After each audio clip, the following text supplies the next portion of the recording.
Hello mga ka-London! Loan dito, loan doon. Panibagong araw, panibagong review na naman ang ating gagawin. Tara, samahan niyo akong alamin kung ito na ba ang solusyon sa pera problema natin.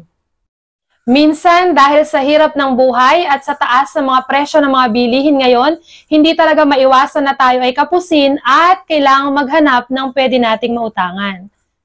At ang mabilis nating pwedeng utangan sa ngayon ay ang mga OLA or online loan application.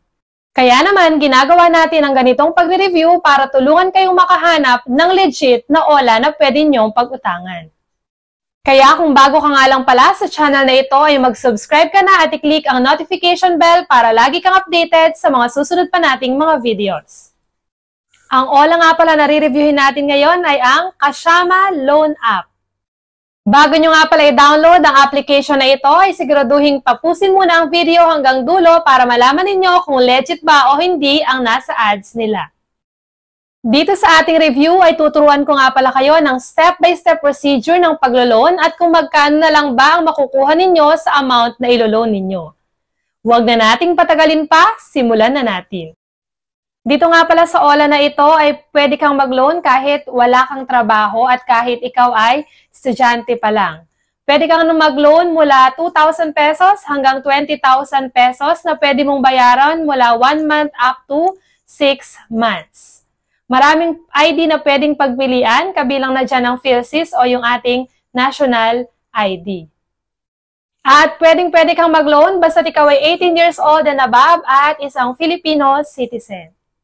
Ang OLA nga pala na ito ay may 4.1 na ratings at bago nga pala tayo makapag-proceed, kailangan syempre ibigay muna natin yung phone number natin para makapag-send ng verification code. At after nun, eto na nga, welcome to Kashama Better Loan Easy Life. Dito, lumabas na pwede daw tayong mag-loan ng up to 30,000 pesos. At ang una na nga nilang iningi na permission ay ang ating location. So, i-allow na natin. Ito nga sa 30,000 na pwede daw nating i-loan ay ang interest ay as low as 0.06% per day at pwede daw nating bayaran ng hanggang 180 days. At syempre, i-click na natin yung borrow now. At susunod, lalabas dyan na sasagutan natin ay ang personal information. Sa personal information, nakalagay dyan, purpose of loan. So, para saan daw, bakit tayo naglo-loan? May mga pagpipilian dyan. Pwedeng for daily expense, bill payments, medical, housing rental, business startup, business trip, at emergency.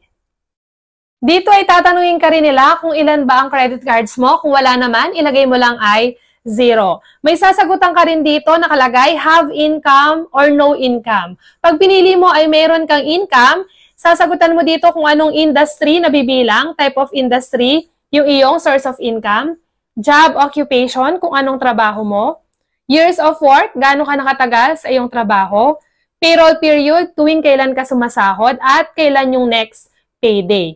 Pag naman pinili mo ay no income, nakalagay dito, if you are a student or unemployed, you can skip income information. Kagaya nga ng sinabi ko kanina, pwede kang mag-loan dito kahit wala kang source of income. I-click mo lang yung pass and then save and continue na tayo. At kung gusto mo daw na mas tumaas yung chance na ma-approve yung loan mo, sagutan mo lang yung mga nakalagay na optional dito. Kasama dyan ang company phone number. Ingat lang tayo sa pagbibigay ng ating company phone number. Baka mamaya ay pati yung kumpanya natin ay kulitin ng mga agent ng OLA. Next is company name, kung saan ka nagtatrabaho. Email address, siguraduhin lang natin ang email address natin is active at nakaka-receive ng mga messages. And kasama rin dyan yung alternative phone number, iba pa nating number, at ang ating Facebook account. Yun pala sa mga no income ang pipiliin, ito yung mga sasagutan lang natin. Tatlo lang, email address, alternative phone number, at Facebook account. At sunod, dito na tayo sa contact information. So, ilan bang kailangan sa OLA na ito? Ayun, 3 lang. Ang kailangan lang nating ilagay ay ang kanilang full name, phone number, at kung ano ang relationship natin dun sa contact na nilagay natin. Paalala lang pala na kapag tayo ay maglo-loan or balak nating mag-loan, ilimit lang natin sa 3 hanggang 5 contacts sa phone book ng ating mga cellphone para at least kung hindi man tayo makabayad on time, ay hindi lahat masendan ng messages ng mga agent ang ating nasa phone book. At save and continue na agad tayo. Next naman ay ang ID card. O, dito pipili tayo. Ito yung mga ID na pwede nating pagpilian. Pwede ang SSS ID, UMID, PRC, passport, tapos may other options dito, kasali ang driver's license, postal ID, at marami pang iba. At kapag nakapili ka na ng ID, ay pipicturean mo lang yung ID mo at kailangan dapat hawak mo yung ID, hindi pwede yung nasa gallery lang natin. At kapag napicturean na natin ng malinaw, pifilapan lang natin dyan yung first name, middle name, last name, tapos yung gender, kung male or female, at ang ating date of birth. After nun ay next na tayo. At sunod ay ang face recognition. So, importante ito kasi minsan kapag walang face recognition at ID lang ang ipepresent, nakakapag-loan yung ibang tao gamit yung ID lang natin. Kaya pag may face recognition, malalaman talaga kung ikaw ba talaga yung naglo-loan sa OLA na ito. At next is, under review na agad tayo. At sa loob lang ng 3 minutes ay nalaman ko na kung approve ba tayo o hindi sa loan. At dito nga ay nabigyan tayo ng 1,500 pesos para sa first time user. At tingnan natin kung ilang days or months ba natin pwedeng bayaran. Lumabas dito na mahahati sa 2 ang pagbabayad natin. At yung unang pagbabayad ay after 7 days lang. At after 7 days, ang babayaran mo na is 1,495 pesos. So, parang halos buo na. Halos buo na dun sa amount na inutang mo. At yung due date na second payment natin ay after 4 months pa. Saan mapupunta yung ating niloan at magkano lang makukuha natin?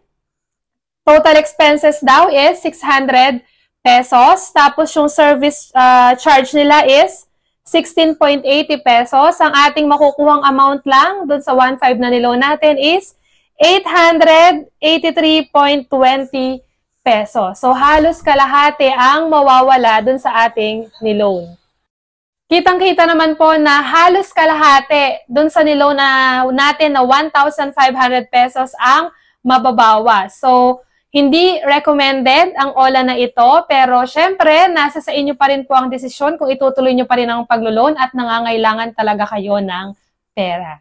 At dito na nga po natatapos ang ating pagre-review. Hanggang sa muli mga ka-London! Bye-bye!